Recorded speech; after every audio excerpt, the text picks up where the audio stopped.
Bendiciones, queridos hermanos en Cristo.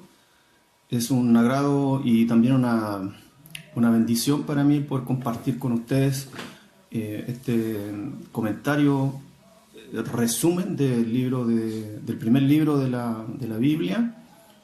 Mi nombre es Freddy Martínez, pastor Freddy Martínez, y durante algún tiempo vamos a estar comentando brevemente los 66 libros de la Escritura, si el Eterno así lo permite. Por lo tanto, siendo propicio al tiempo, quiero comenzar diciendo muchas generalidades que lo más probable es que muchas de ellas las conozcan, y en las que no, el Eterno a través de su Espíritu les vaya edificando y provocando en usted el crecimiento y el desarrollo, que eso es lo único que perseguimos. Dice el libro de Génesis, como le llamamos nosotros, el primer libro de la Biblia, tiene no solamente el nombre Génesis, que es un nombre latinizado que significa finalmente principio, sino que también contiene su segundo nombre en hebreo, ya que dichas escrituras partieron siendo escritas en el idioma hebreo. Por lo tanto, el primer nombre que lleva el primer libro de la Escritura en hebreo es Bereshit, que también significa principio. Y este libro, según dice la tradición, ya que no aparece comentado en el libro el autor de él, pero nosotros aceptamos que los primeros 5 libros de la Biblia fueron escritos por Moisés. Creemos que es una revelación, ya que es evidente que Moisés no estuvo ahí, y se reciben varias opiniones al respecto. Algunas personas piensan que Bereshit realmente Moisés lo recibió por vía oral, y otras posturas dicen que no fue por concesión de generaciones orales, sino que fue porque el maestro lo recibió de parte del Eterno. Recordemos que ambas posturas podrían ser, y esto no le quitaría absolutamente nada la inspiración y la unción que el libro tiene como tal.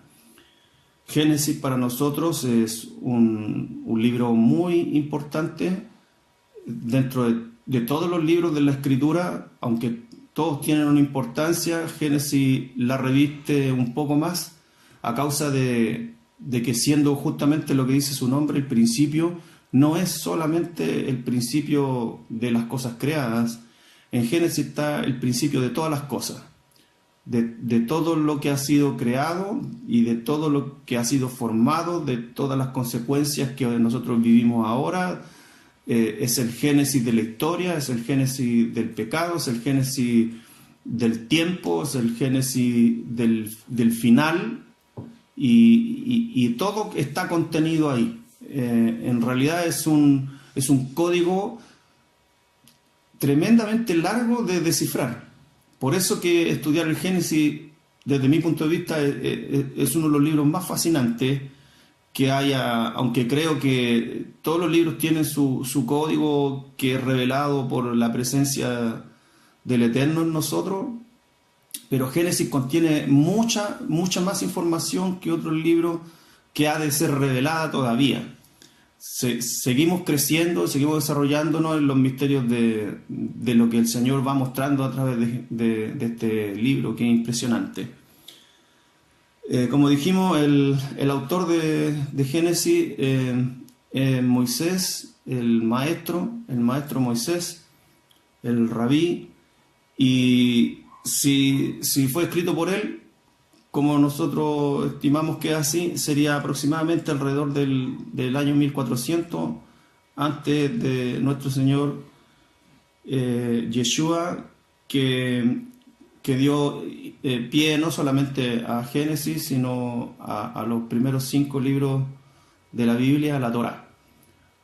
Génesis es parte de este compendio, que también se le llama Pentateuco o Humash, que significan los 5. Y El contexto histórico del libro es que relata los inicios o los albores de la humanidad y el desarrollo del hombre sobre la tierra, para más tarde centrarse en casi la mayoría del libro, en lo que es más relevante como tema central en toda la escritura, y es el nacimiento de la fe hebrea y del pueblo de Israel como nación. Así que más o menos en eso es lo que abarca el libro en su contexto general. También si quisiéramos hacer algunas divisiones del libro, hay muchas formas en que podríamos dividirlos, y yo quise exponer algunas muy grandes, muy macro, que podríamos hablar de los primeros capítulos que hablan acerca de la creación del mundo. Luego, otro evento muy importante y sobresaliente sería la creación del hombre. Luego estaría el pecado y sus consecuencias. Más tarde el libro, si en verdad que narra otros eventos, para mí el que sería más importante de todos esos que están juntos en los siguientes capítulos sería la historia de Noé y del diluvio. Y luego el libro cerraría con la historia de los patriarcas y la fe de cada uno de ellos y el desarrollo de esta fe y las manifestaciones de lo que logró, lo que cada uno de ellos creyó cuando le creyó al Eterno. Algunos personajes principales del libro de Génesis, solo por mencionar algunos, porque en realidad hay muchos personajes en el libro de Génesis, pero cada personaje nos va hablando acerca de alguna faceta que, como comenté al principio, tiene que ver con el origen de alguna cosa o el origen de algo. Este es el caso de Adán, el primer hombre, que nos deja con lecciones de vida y de muerte, porque en él encontramos el origen de la vida, cuando el Eterno sopla en él y pasa a ser un alma viviente, pero después de vivir una vida plena en un lugar idílico, se trastorna todo por el pecado, que viene a echar a perder todo. Entonces vemos en él estos dos temas se dan en él, que son temas que van a estar a lo largo del contexto de toda la Sagrada Escritura, en los profetas, en los salmos y más tarde en los evangelios. El tema se va a desarrollar siempre en estas dos caras de la moneda, la vida y la muerte. Escoge pues la vida, dice más tarde el resto del Tanaj, de la Torá: escoge pues la vida para que vivas y no la muerte para que mueras. Él también es figura del Mesías. A través de él vemos que hay, como lo describió el apóstol Pablo, él es el primer Adán, y Cristo o el Mesías sería el segundo Adán. Nos está graficando otra vez el tema de la vida y la muerte. En Adán todos hemos muerto, en el primer Adán, pero en el segundo Adán ocurre todo lo contrario. En el segundo Adán todos somos vivificados. Luego, siendo el primer Adán la cabeza de esta creación que hizo el Eterno, en el segundo Adán hay una nueva creación, un nuevo pueblo, una nueva comunidad. Y también tenemos, o podemos destacar, la vida de Enoc. Enoc nos enseña acerca del caminar con Dios y luego de ser trasladado. Enoc tuvo esta característica en términos muy generales. Es otro mensaje que también se empieza a dar en el transcurso de las Escrituras. El que camina con Dios va a tener la oportunidad de ser trasladado o de tener vida. Nosotros si hacemos un paralelo muy, muy pequeño, tenemos que recordar que todo el nuevo pacto está hablando de este tema.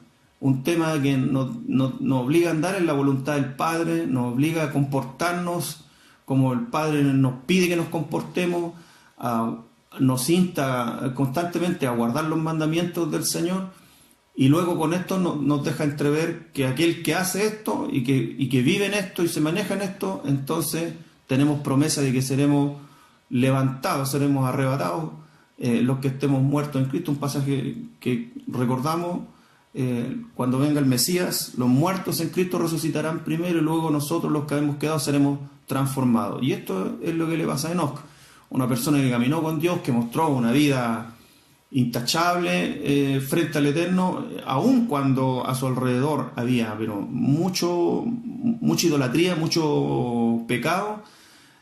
Él, por haber sido un justo y haber andado conforme el corazón del Señor, Él lo sacó de ahí. Eso es lo que el mensaje que nosotros recibimos, y un llamado también de Dios a nuestras conciencias de que tiene su recompensa el que tú y yo pasemos malos ratos, el que pasemos muchas tribulaciones y muchos conflictos a causa de hacer la voluntad de Dios.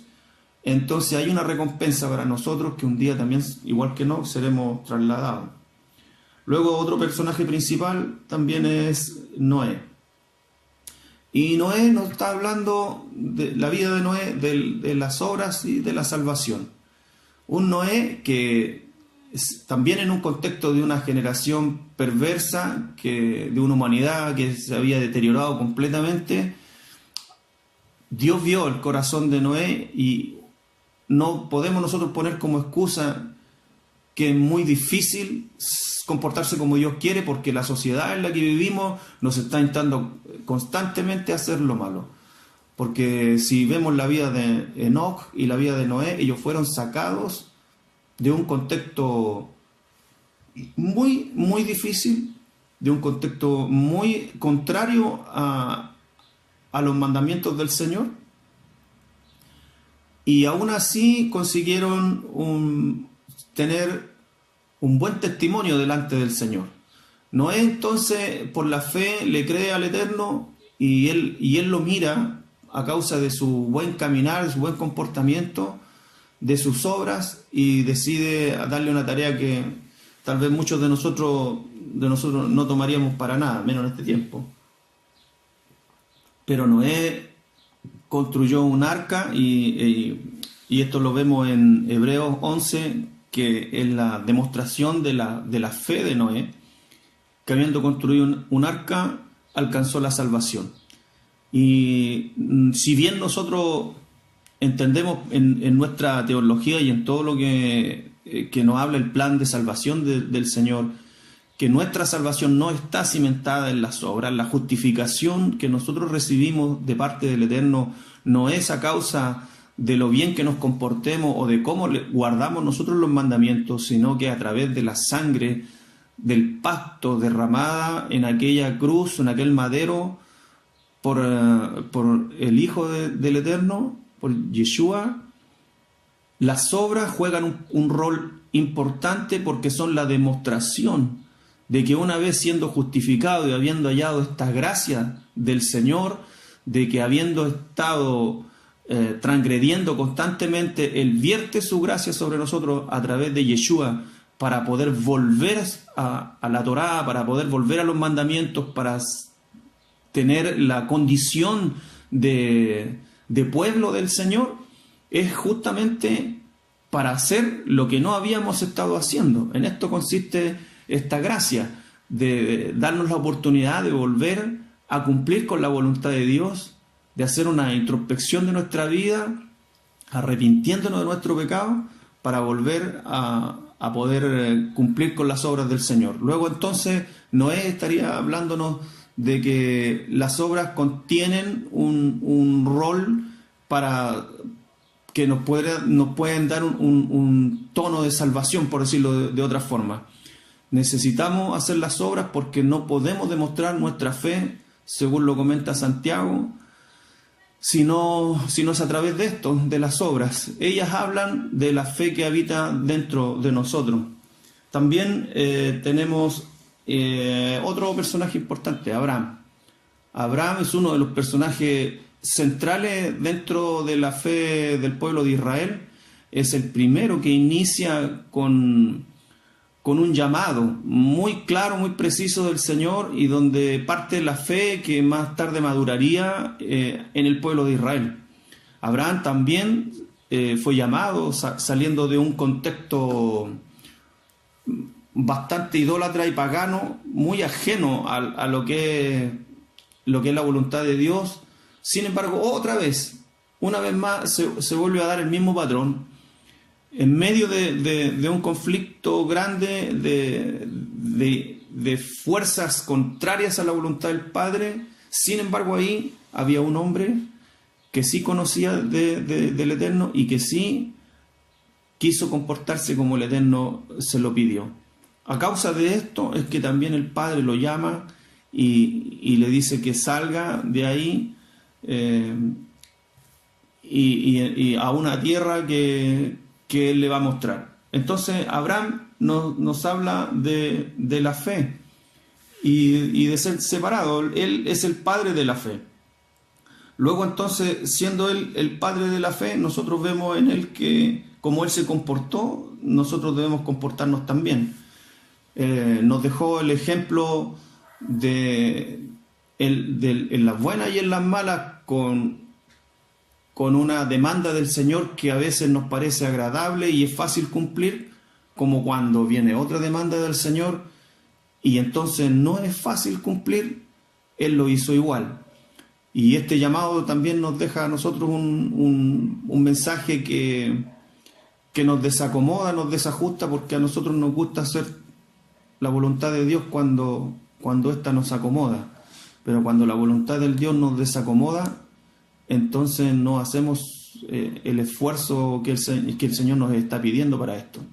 Luego Abraham es un ejemplo altísimo de hacer la voluntad del Padre en las buenas y en las malas. Luego tenemos a Isaac. Isaac nos está hablando de un principio de sumisión, de perseverancia.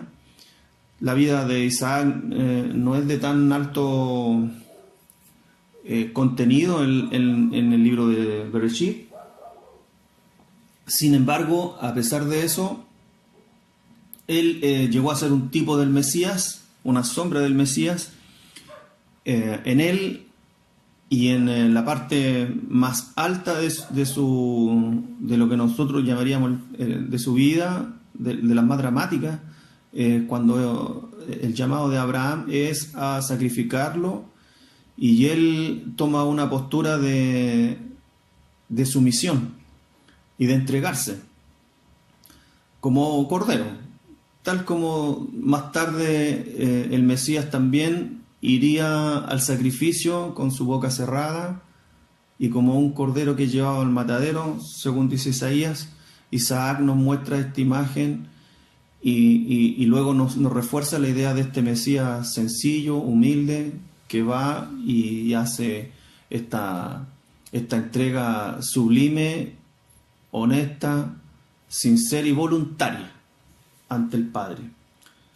Luego tenemos a Jacob, que nos habla de la disciplina y la precisión. Los tratos de Dios son diversos en la vida de cada hombre. Luego Jacob, habiendo tenido sus inicios en muchas actitudes contrarias a lo que nosotros podríamos hoy día llamar cristianas, actitudes cristianas, sin embargo, en el corazón de Jacob hubieron decisiones que marcaron la historia. Y vemos a un hombre esforzado, vemos a un hombre que pasó de ser un cobarde a ser un valiente, vemos de un hombre que hizo un trato con el Eterno, que luchó por lo que él estimaba valioso y obtuvo los frutos de ello. De ahí también el padre de los 12 hijos que llegaron a ser las 12 tribus de Israel. Y por último tenemos, terminando el libro, a José, que José nos habla, su vida en términos generales nos habla de su humillación, de su sufrimiento y luego de su exaltación. Un José que nos muestra una vida muy sufrida, que también él es tipo del Mesías. Él nos muestra a un Mesías que sufre, que la pasa mal, que es rechazado por sus hermanos y tantos detalles que hay en la vida de José en que podemos ver nosotros la vida del Mesías para luego ser exaltado y estar como segundo después de Faraón en todo Egipto. ¿Y qué es lo que pasó con nuestro Mesías? Que habiendo sido él obediente hasta la muerte, el Padre, dice la Escritura, que le levantó de los muertos con poder y gran gloria, con diestra poderosa, con brazo extendido, y le dio un nombre que es sobre todo nombre y una autoridad arriba en los cielos, abajo en la tierra, sobre todo nombre que se nombra, sobre todo gobierno, autoridad. Él la tiene, Él la lleva, Él la tiene toda. Incluso el Padre, que es, como dijo Abraham, el juez de toda la tierra, le pasó toda autoridad para juzgar al Hijo. Este es el calibre de la altura que tiene el Mesías para nosotros, nuestro Señor, nuestro Rey, nuestro Salvador. Bien, y algunos mensajes que nos deja este libro, aparte de los que nos traen estos personajes que hemos visto. La confianza debe quedar sumamente clara en los primeros pasajes que Elohim es el creador de todas las cosas. Aquí nosotros por la fe echamos por tierra toda otra teoría que no sea que Dios hizo los cielos y la tierra.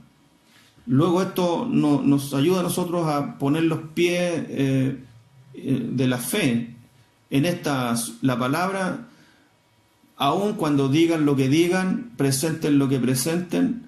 Para nosotros no hay otro creador sino que Él. Luego también aparece el otro mensaje fuerte e importante, es el origen del pecado y sus consecuencias. El origen del pecado es la desobediencia y alejarse, en el alejarse del Eterno. También aquí nosotros debemos tomar este mensaje, ya que para nosotros esto es tan común, es tan cotidiano vivir todos los días pensando en que, habiendo puesto nuestra fe en el Dios de Israel, nosotros queremos hacer lo que el Dios de Israel nos pide y tenemos esta lucha interna que nos dice que no lo hagamos. Luego entonces, amados hermanos, la realidad que el Génesis nos muestra es que si bien aquí se generó la maldad por la desobediencia y la desobediencia trae consecuencias negativas para nuestra vida, también, gloria a Dios, a través del Génesis se da también en el 3.15 que junto con haberse generado la maldad y después de sufrir las consecuencias del pecado, viene también la solución del pecado. El Mesías, el Cristo, Él es la solución para nosotros. Por eso es necesario que nosotros tengamos una estrecha relación con Él, que sea transformado para nosotros en Señor y también en Salvador. Aparece en Génesis el origen de las lenguas. Aquí entendemos, yo mencioné al principio que está el origen de todas las cosas, debemos entender que es un resumen. Luego aparece el origen de las lenguas, y lo digo para entender, porque la Biblia enseña de dónde es que nacen todos los idiomas, y los idiomas todos vienen del Eterno. Él fue el que confunde las lenguas, Él fue el que creó los otros idiomas para dividir a la gente por el tema de la Torre de Babel, que no vamos a comentar, pero debemos sí creer y dejar en claro que Él es el autor de todas estas lenguas. Y también, por último, tenemos la fe de los patriarcas. La fe de los patriarcas nos hablan a nosotros de la férrea convicción que podemos tener de lo que puede producir cuando nosotros confiamos en Dios, cuando estamos viendo que las cosas no fueran a resultar o no son así, pero cuando su palabra es tan clara y decidimos hacer lo que dice su palabra, vamos a ver siempre resultados positivos. Hay resultados inmediatos como hay resultados a largo plazo. Y Dios acostumbra a tratar a largo plazo y a corto plazo.